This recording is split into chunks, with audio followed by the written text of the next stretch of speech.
Hello, my name is Chris Palmetto, and I am faculty in the Department of Community Health and Social Sciences, and I'm pleased to be talking to you today about framing, messaging, and social math for maximum impact for PUBH 611. And I'm looking forward to talking to you about that today.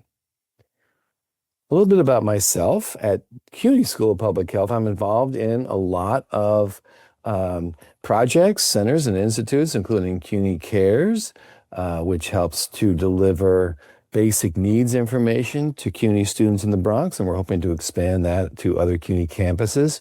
Also, I'm involved in the CUNY Urban Food Policy Institute, the Harlem Health Initiative, Healthy CUNY, the PRI, which is a project along with Columbia that is titled the Preparedness and Recovery Institute.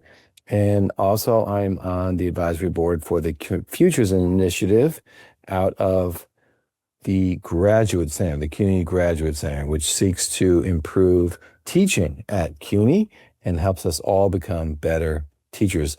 I have been involved with my colleague Scott Ratson in the vaccine literacy campaign at CUNY School of Public Health, and I was a guest editor for this issue of the Journal of Health Communication, where we looked at how we could do better, how we could make communication more equitable than we did during the early stages of the COVID pandemic and the first year or so after that.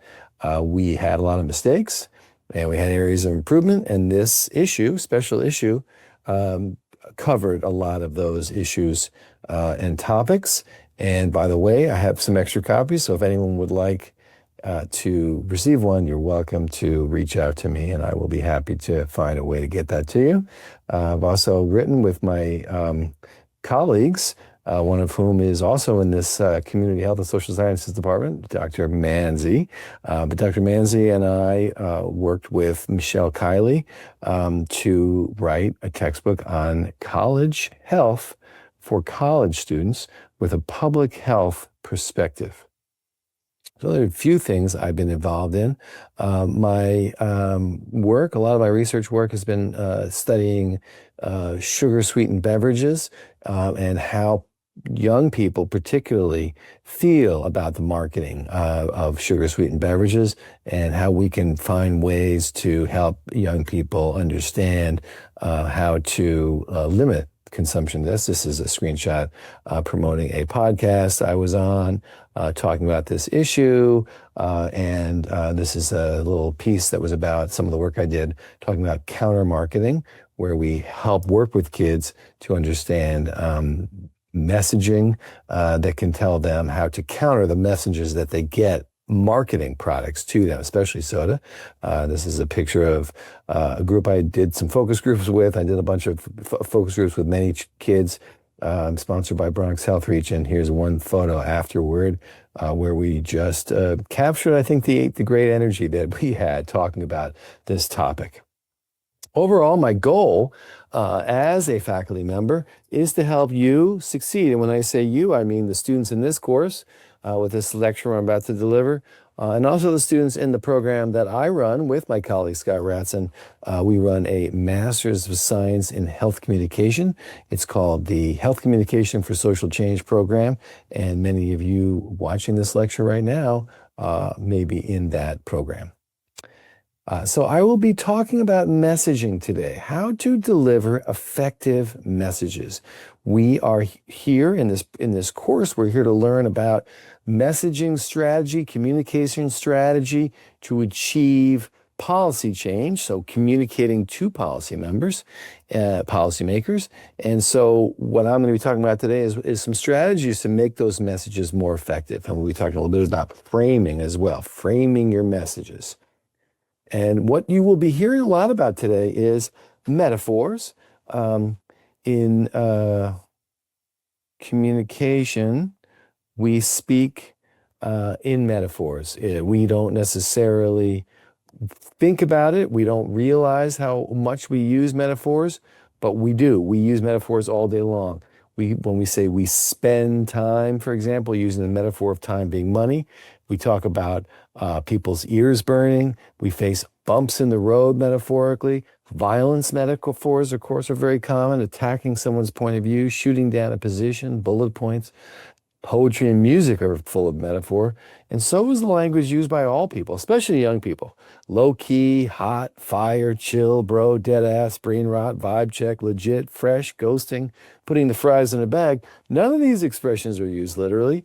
They're all metaphors, and they're all used commonly in slang because metaphors help people understand things, and they help people believe things, and they help people understand things, and people like to use metaphors. So that's an important reason that metaphors are part of communication strategy that we should be thinking about.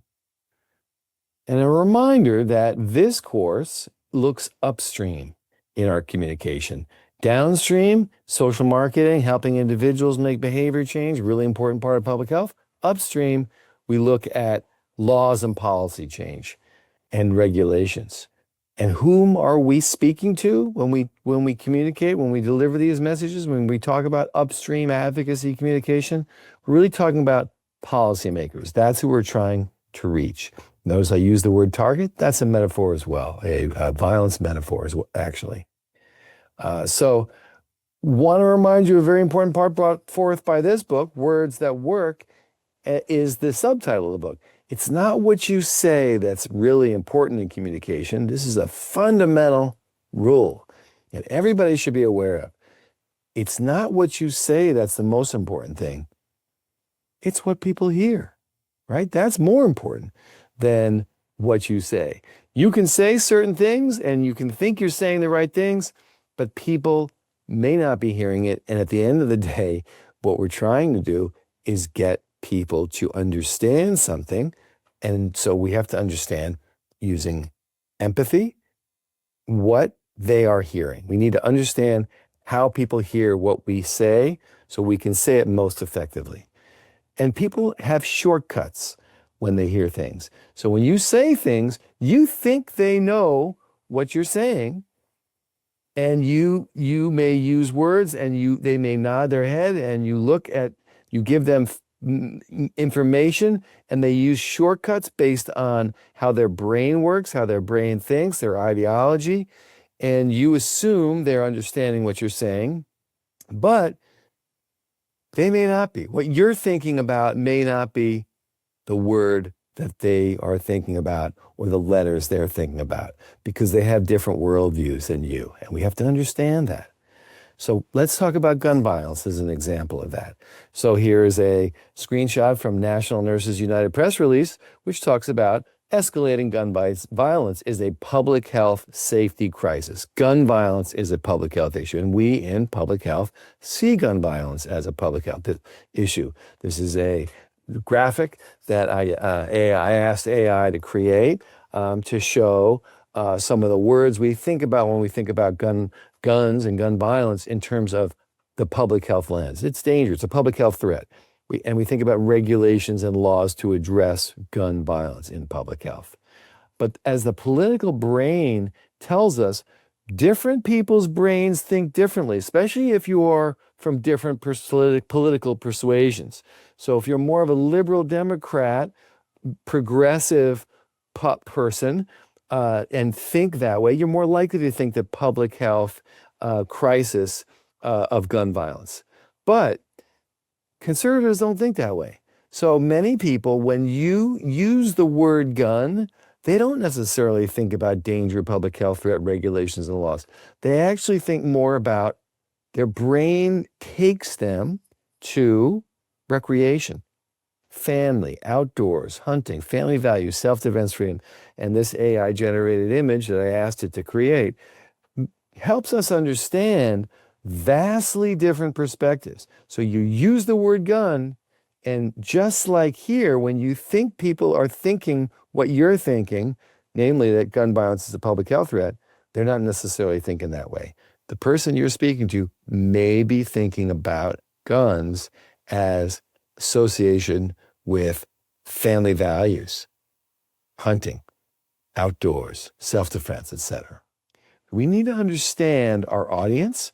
how they think, how they how their brain works and connects the concepts we're talking about to fundamental values and emotions. Because really, what we're talking about here in messaging is grabbing people's emotions, because that's what makes the difference between someone making a behavior change or a policy change is you're touching their emotions, the emotions of fear, the emotions of excitement, the emotions of opportunity, the emotions that connect with our values.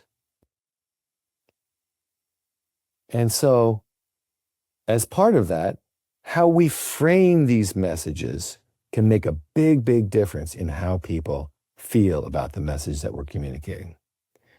This is a frame of a painting that is an individual frame, an individual portrait. We're framing this portrait by Henry Taylor in an individual frame.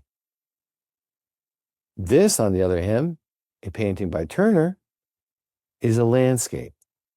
And how we frame issues, whether they're an individual frame or a landscape frame, that's a metaphor, by the way, right? I'm using a metaphor to talk about the frame of issues, and I'm using the metaphor of a painting, a individual painting or a landscape painting. I'm using that metaphor to help us understand that framing messages also can help make a difference in how people receive those messages. So some of the work I do is in understanding soda consumption. Soda has metabolic effects on children. It can ultimately lead to tooth decay, weight gain, obesity, diabetes, heart disease, even cancer. And if we look at that individually, we tell individuals, don't drink so much soda. Don't buy soda for your kids, for example. And that is a message that can make a difference in an individual's life, potentially, depending on how you say it, but not isn't necessarily going to affect the population level issue that we're trying to address. So when we pull back our frame from an individual to landscape, we realize that the landscape has a big effect on, in this case, soda consumption. Look at the landscape that a child might be living in. It's hard to avoid soda and fast food in a landscape such as this. So we need to talk about how do these landscapes form? They don't just form on their own. They're socially determined. They are determined by social forces, by economics, by marketing, by zoning. And we need to talk about that. And in public health, we do that. So we want to make sure that people know about the frames that we talk about. Communicators should know. And it's important to even talk about the frames, but also it's important to frame our messages around the landscape perspective. Now, the picture I just showed you is actually from, if you actually frame it out, expand the frame out from that individual, you'll see that that was a photo taken from a screenshot from Moms Rising, which is talking about soda marketing and how the fast food companies market to children and how we need to address that. How we frame the story influences how the public feels about something. So I hope I've given you a little taste of that so far, but here's a more specific example, and we're going to again return to metaphor here. Here's a study that Stanford University did, and they looked at how a frame of a story affected how people felt about it. So as you see here, is it a crime? Is crime a virus or is it a beast? When describing crime, Stanford study shows the word you pick can frame the debate on how to fight it. So as these researchers showed, if crime is described as a beast, so crime rates are going up, it's a beast that needs to be addressed, preying on our community, then people will more likely want to address that issue of crime through greater law enforcement. However, if you tell folks that crime is a virus, if you describe crime as a virus that's infecting our city, people are more likely to treat the problem with social reform. So this is an example of how you frame that story, the metaphor you use to describe the issue. In this case, the metaphor of a virus or the metaphor of a beast can have vastly different effects on whether somebody wants to address the issue through more social reforms or more downstream punishment. And there's a lot of great resources out there. This is a good one. You can look this up and find it. And it is put out by Frameworks Institute from 2025. And it's a guidebook called Communicating Now, Framing for Health Equity. It gives some advice on how to frame messages most effectively to keep people aligned with that public health solution. And one of the things they talk about is ways to not frame the issues around individualism. So they say in that resource, don't reinforce this narrow view that the causes and consequences of social problems lie with individuals. When it comes to health, individualism shows up in many ways. And it can show up in ways that we need to understand so we can reframe and talk about the landscape. So health individualism. People assume health outcomes are exclusively the result of personal lifestyle choices. Shift that thinking to expand understanding of health to include the social conditions, the policy context, et cetera. So you can stop this slideshow and stop this video and take a look at these in more detail. And again, you can go back and look for this resource because it's very helpful for framing for health equity. Some research has been done about words that are most effective in getting people to agree on justice and equity-oriented solutions. And it's important to understand that some words just don't test well when they fielded in surveys some of these ideas. Nationwide, very diverse political viewpoints. East Coast, West Points, diversity by race, ethnicity, income. So a representative sample of the United States. Certain phrases just tested better. People were more likely to adopt and say, yes, I agree with those phrases. And then there were some that don't test well. And believe it or not, use of the word and phrase social determinants of health did not actually test well at all. People were turned off by that concept. Maybe they didn't understand it. They see it too jargony, not real. Institutional racism didn't test well. Social justice didn't test well. Words like unjust just did not test well when you're talking about policy reform. So it's important to keep that in mind. We all may be behind these ideas in terms of addressing them and issues and problems in our society, but this language doesn't resonate with a wider population. So it's important to understand that. When you want to deliver messages that are effective, you want to deliver messages that resonate with people. So messages, you want to still talking about the same policy, the exact same policy change you might be talking about in terms of marketing toxic products to youth, changes in zoning, reforms around gun violence, et cetera. Same policy, but rather than using these terms, these are terms that have actually been tested to be more effective. So to frame it around fairness, to frame it around opportunity, prosperity, and interconnection. We are all connected, and these policies that you may be for in your project or in your work that you're working on now may be would be likely to be better received by the people you're talking to. So you can look up a new way to talk about social determinants of health. They call it a new way, but this was published around 2010, so it's been around a while. But the concepts are still have been shown to be effective in other contexts as well. An example of that is Angela Glover Blackwell from PolicyLink, and she makes the point, the analogy of sidewalk cuts, and says sidewalk cuts were put in, regulated. There were a policy change that, as part of the Americans with Disabilities Act, for people with wheelchairs. But she uses that example to say it's not just for people with wheelchairs.